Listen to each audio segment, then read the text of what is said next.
I'm starting a movement called L0, or Labor Zero. The goal of this movement is nothing short than the full abolishment of the need for work. I want to destroy the need for human labor. My thesis is that labor is ending whether or not we like it and whether or not we're ready. Artificial intelligence and robotics are accelerating faster than anyone predicted, and so really the only question is, how is this transition going to go? My original work focused on exclusively post-labor economics, but I realized that there's a lot more to this movement. My goal has always been the abolition of labor, but then I realized not everyone is ready. It's not just a matter of economics, institutions, politicians, the way that our cities are arranged psychologically and philosophically. It's all of them. We are just not ready. And really everyone is burned out.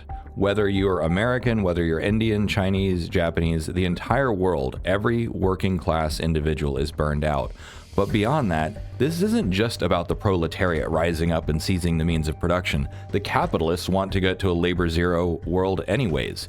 They don't want to hire us, we don't want to work, let's just call it quits.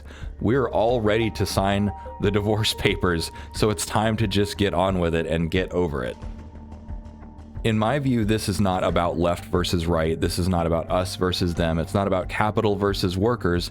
This is about humanity. We need to stop fighting each other and align our incentives. It's really about unlocking human progress to move as quickly as possible by eliminating the bottleneck of human labor inputs to economic and scientific progress. That's the direction that we're going. Let's just call it what it is. And so that's my invitation to you. That's it. If you're Labor Zero, just say it. I'm Labor Zero. That's the movement, and that's what I'm going to be focusing on from here on out. Thank you.